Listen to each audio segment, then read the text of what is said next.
Na mshabahashi mpenzi mtazamaji popote ulipo, imetimu saa 7 saa za Afrika Mashariki.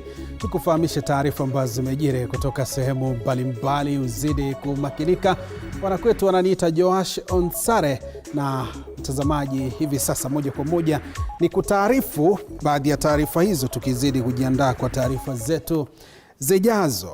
Moja kwa moja ni kwamba serikali ya kaunti ya Tana River inaendeleza juhudi za kujitayarisha kukabiliana na changamoto za mafuriko iwapo mvua ya El Nino itanyesha kuanzia mwezi huu kama ilivyotarajiwa ama ilivyotangazwa na idara ya utabiri wa hali ya anga. Kulingana na Gerald Bombe, mratibu wa shirika la Msalaba Mwekundu katika kaunti hiyo, shirika hilo bado linatoa mafunzo ya kuelimisha jamii kuhusu jinsi ya kukabiliana na matatizo ya mafuriko. Kwa upande wake, seneta wa kaunti ya Tana River Danson Mungatana ametoa wito kwa serikali ya kaunti kuhakikisha inatumia fedha za dharura kwa ufanisi ili kukabiliana na changamoto za mvua ya El Nino inapotokea. Tunataka kuambia watu wetu kwamba hiyo mvua ni kweli, ikiwa tumetabiriwa kwamba ni 75% kwamba itatokea, ni lazima watu wajikimu. Sisi Msalaba Mwekundu tumejipanga, tuna train teams tofauti.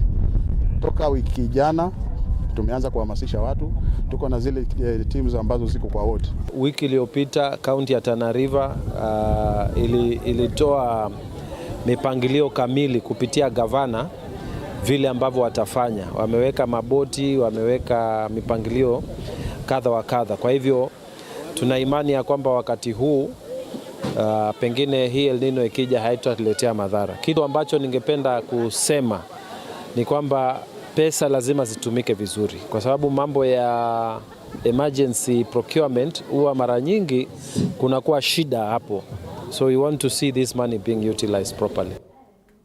Licha ya bunge la seneti kusisitiza umuhimu wa serikali ya kitaifa kupiga marufuku matumizi ya dawa za kulevya nchini, mwanaharakati wa kupambana na matumizi ya dawa za kulevya na bidhaa za tumbaku Joel Gitali amesema kuwa ni sharti sheria za kukabiliana na bidhaa hizo nchini kutekelezwa ipasavyo. Gitali ameelezea kusikitika kwa hali ya serikali kutokaza kamba katika kudhibiti dawa za kulevya ikiwemo sigara za kielektroniki maarufu kama e-cigs au vapes ambazo zinazidi kusababisha madhara kwa Wakenya hasa vijana. Akiongea katika kaunti ya Busia, Gitali amedokeza kuhofia kuwa baadhi ya mikataba ambayo serikali ya Kenya kupitia kwa Wizara ya Biashara na Viwanda inaandikisha na mataifa ya ughaibuni huenda ikalemaza juhudi za vita dhidi ya dawa hizo. Gitali ametoa changamoto kwa serikali kuondoa walaghai ambao wanafuja pesa ambazo zinatengwa kuendeleza vita dhidi ya mihadarati na matumizi ya bidhaa za tumbaku. We have got Tobacco Control Act, we have got WHO, FCTC, we have got the policies that are in place, but they are not being implemented, they are not being enforced. But then we still thank the Senate for coming up with this issue again, that we must have a ban on electronic cigarettes, and we also include oral nicotine pouches and all the novel products that are being brought into this country by tobacco companies that are harmful to our youth. As tobacco control advocates, as advocates for health control in this country, for health promotion in this country, we are saying that tobacco control laws must be enforced in full. We need to ban novel products, and our parliament must listen to us, that these are things that are destroying our youth. Kwamba watoto wengi saizi kuna zile masuala au cases ambazo zimeanza kuongezeka zaidi kulingana na utumizi wa mihadarati. Kuna vileo vingine kama vile pombe kama vile chang'aa na hizi pombe ambazo zimetengenezwa kienyeji, ambazo si pombe za halali, ambazo zina madhara katika maisha ya watoto, na wengi tumepata kwamba wameanza kutumia hizo bangi, sigara na pombe. Imepatikana kwamba wazazi wengi hawakai na watoto wao karibu kujua wanatumia nini.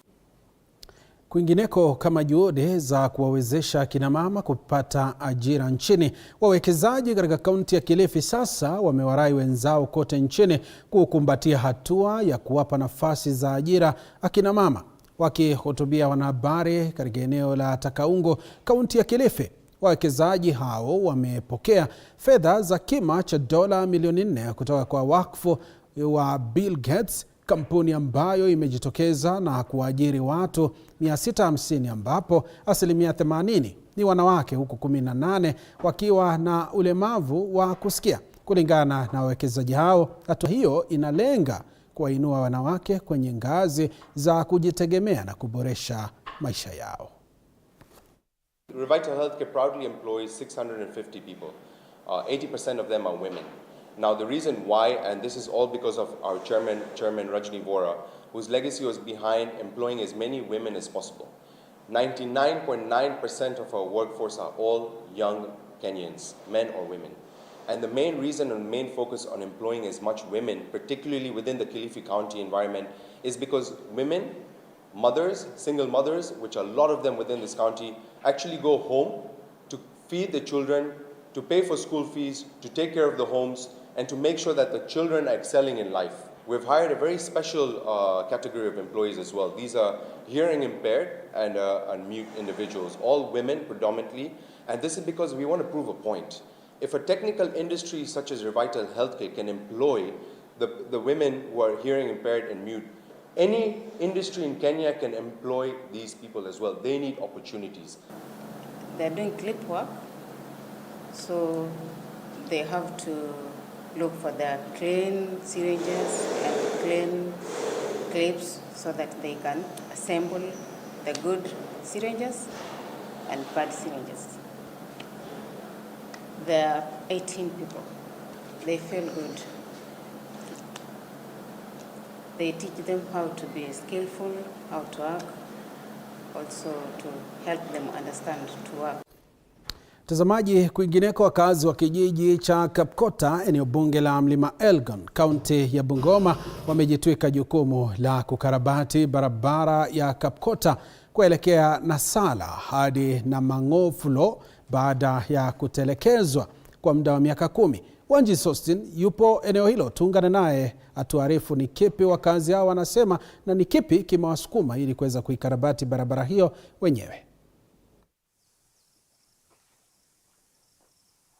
Naam, shukrani Joash Onzare, na ni kweli kwamba nakujia moja kwa moja kutoka kijiji cha Kapkota, eneo bunge la Mlima Elgon, ambako wakazi hapa wamejitwika jukumu la kuweza kukarabati barabara ambayo bila shaka imeweza kuwasumbua kwa muda mrefu.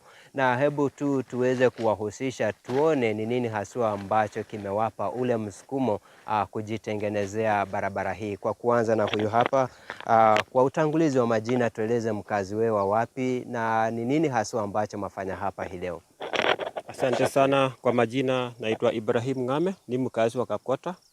Na changamoto zipo katika hii barabara yetu. Hii barabara, kitu ya kwanza, hii barabara iko busy kabisa, usiku, mchana, hata asubuhi. Lakini tunaona ya kwamba turekebishe barabara juu iko mbaya sana, haipitiki kukinyesha. Na ikiwa kwamba kuna dalili ya El Nino, tunaona kwamba itakuwa mbaya zaidi. Tunaomba wahisani ambao wanahusika, haswa serikali kuu ya kaunti ya Bungoma County, watuangalie vizuri na turekebishe barabara ili iwe mzuri. Barabara hii ina connect kuanzia Kimgals, Kapkota hadi kule Tulienge chini. Na ikizingatia kwamba kuna serials ambayo inajengwa hapa na Mangofulo, itakuwa ni kazi rahisi sana kutoa vitu kutoka juu ikiteremka pale chini. Asante. Labda ni changamoto zipi ambazo mnapitia kando na zile ambazo umesema kwamba kuna serial body ambayo iko hii ngambo nyingine? Labda kuna hospitali karibu hapa, mashule, na watoto wanapitia changamoto zipi na akina mama wajawazito?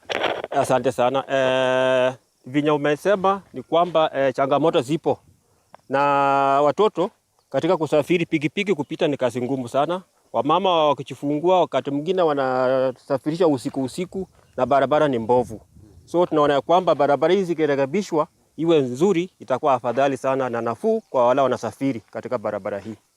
Asante. Naam, shukrani. Kaka Joa, shebu tuweze kuongea tu na mkazi mwingine hapa, atueleze yepi kwake ni yepi yanayokuhusiana na hii barabara kwa utangulizi wa majina.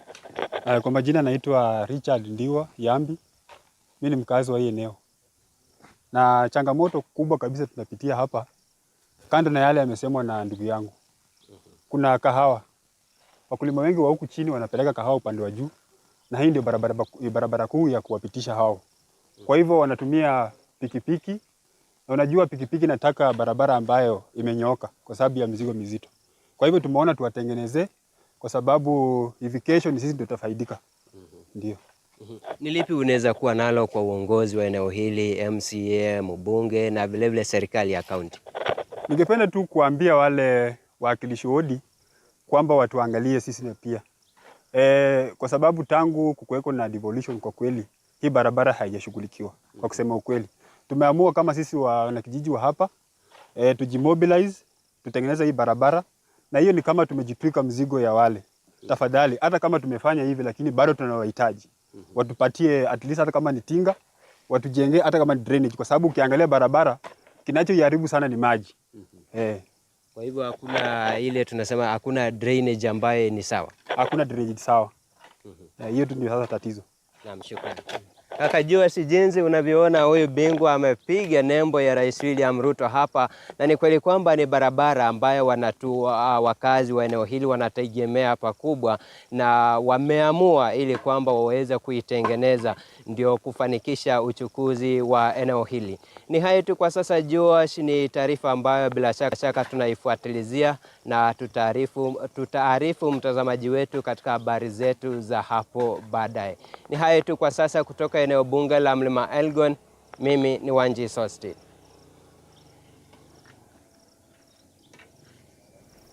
Na shukran sana Wanji Sostin, ukitujia mubashara kutoka eneo bunge la Mlima Elgon kutoka kijiji cha Kapkota kututaarifu wakazi wanaye pia kusema kuhusiana na maendeleo katika eneo hilo. Mtazamaji, tuangazie taarifa nyingine. Ukosefu wa walimu kwenye baadhi ya shule kaunti ya Trans Nzoia umechangia pakubwa kushuka kwa hadhi ya elimu kwa wanafunzi eneo hilo, huku wito ukitolewa kwa Wizara ya Elimu na tume za huduma kwa walimu kujitokeza na kutatua swala hilo. Mbunge wa Kiminini Kakai Bisau ameitaka tume ya TSC kutatua upungufu huo, kwani kwa sasa shule nyingi zinapitia changamoto ya uhaba wa walimu na hivyo kuathiri pakubwa elimu. Bisau amekiri kutokuwepo na usawa wa huduma za mafunzo, ikizingatiwa maeneo mengine yapo na walimu wa kutosha, huku eneo hilo likiachwa nyuma katika uzingativu wa walimu wa kutosha. Lots of challenges here also in terms of number of teachers. An issue also I'm going to pick with the Teacher Service Commission and Minister Honorable Mwashogu, because I also sit on the Public Investment Committee, Education and Governance. So I'm going to also raise that issue, because I cannot be sitting on that committee and in my own backyard there's a serious shortage of teachers. School of where 19 teachers are required, you only have 6 teachers posted by TSC. That's a very bad ratio. And we know in other areas, in other provinces like Central Kenya, even teachers are oversubscribed. So, but in this particular area, we're having a lot of challenges, and it's up to the ministry also to ensure that there's a balance in terms of human resource distribution. In a school of where 19 teachers are required, you only have 6 teachers posted by TSC. That's a very bad ratio. And we know in other areas, in other provinces like Central Kenya, even teachers are oversubscribed. So, but in this particular area, we're having a lot of challenges, and it's up to the ministry also to ensure that there's a balance in terms of human resource distribution. We're also encouraging the issue of delocalization, which really affected a lot of teachers. We want more teachers to get back to their homes. Kwingineko, wakazi wa eneo la Teso Kaskazini katika kaunti ya Busia wanaishi kwa hofu kutokana na ongezeko la matukio ya unyanyasaji wa watoto wa kike na wanawake.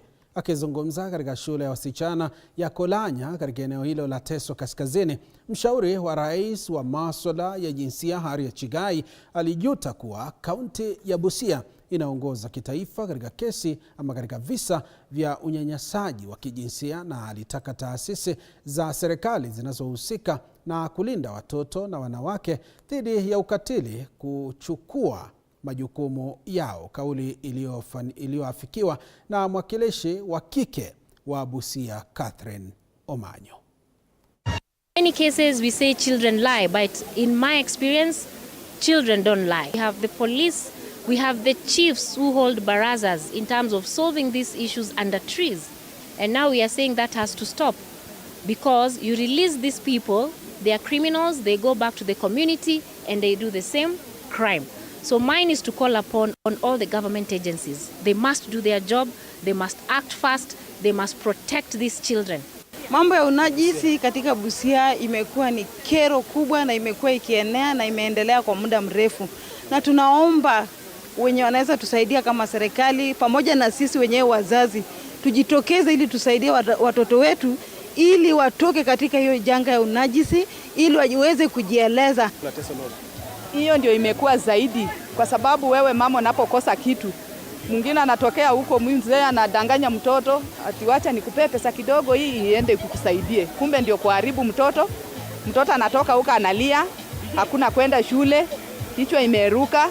Sasa wewe mama unabaki ukilia, hauna wako wa kukusaidia. Tunaomba serikali achukulie hiyo kitu kwa maanani ili aweze kutusaidia ili watoto wetu pia waweze kuendelea na masomo. Na mtazamaji, dakika 15 zimekatika baada ya kutimu saa 7 saa za Afrika Mashariki. Nachukua mapumziko mafupi, nitakuwa narejea na taarifa zaidi zikiwemo zile za michezo. Ganda nasi.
Na mtazamaji, karibu tena, nizidi kukutaarifu taarifa hizi za TV47 Matukio awamu ya saa 7.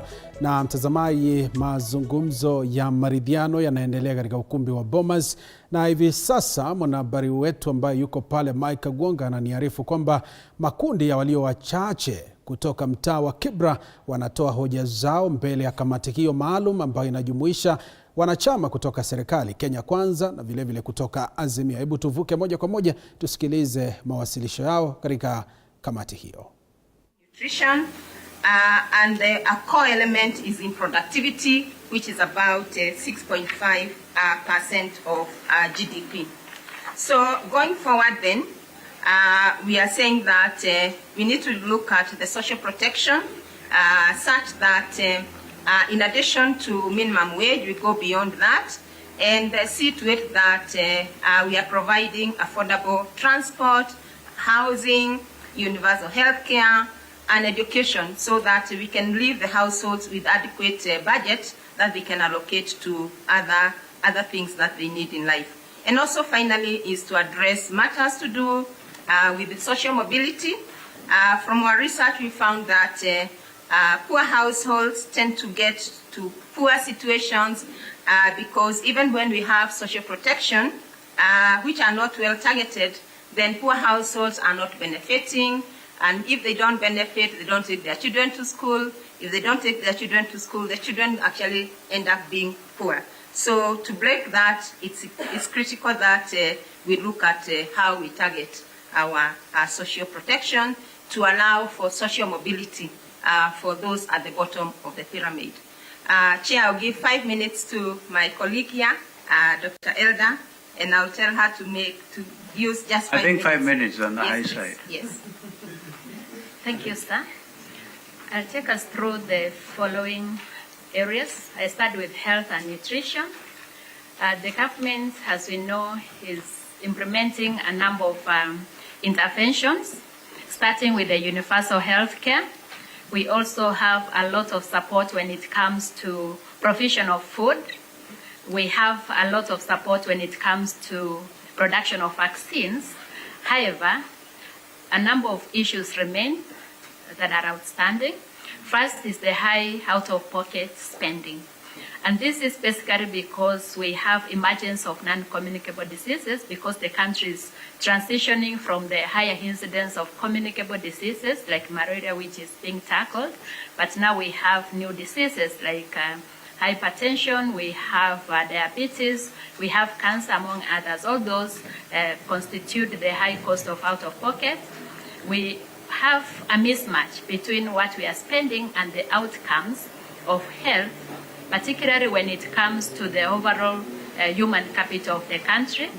Stockouts in medical centers, particularly the public health institutions, and this is because of weaker supply chain systems, the distribution of human resources for health, and these include the doctors, the specialists, we have the community health workers, among others, which then means going forward we need to tackle this through the following: ensuring that we expand the provision of quality health. This tackles support for households, and this can be through the universal health coverage. We need to improve the budgetary allocation and utilization because primary health is one of the default functions, and here the counties have a key role to play, particularly from the prevention, nutrition, and also ensuring that we access public utilities like water, which are key. We also need to look at the redistribution of healthcare workers. When it comes to housing, this is a key area because in the Article 43, each Kenyan has a right to quality housing, and this is housing that has amenities, but the key gaps can be tackled through exploring effective land use planning and management policies, which ensure that all the population in the rural and urban areas, particularly in the informal settlements, have access to housing that has amenities and housing that helps them attain the basic minimum as per the Constitution. We also need to balance between the development of our infrastructure such that every Kenyan can access that pertains to quality and also the standard of accommodation. When it comes to clean water and safe water, this we know the amendment of the Water Bill 2023, which supports partnerships, but we have outstanding issues which relate to access to clean and safe water in the informal settlements, arid and semi-arid lands, and even in the high potential areas where we still have poor water harvesting systems that we can leverage on as a country, and that then compromises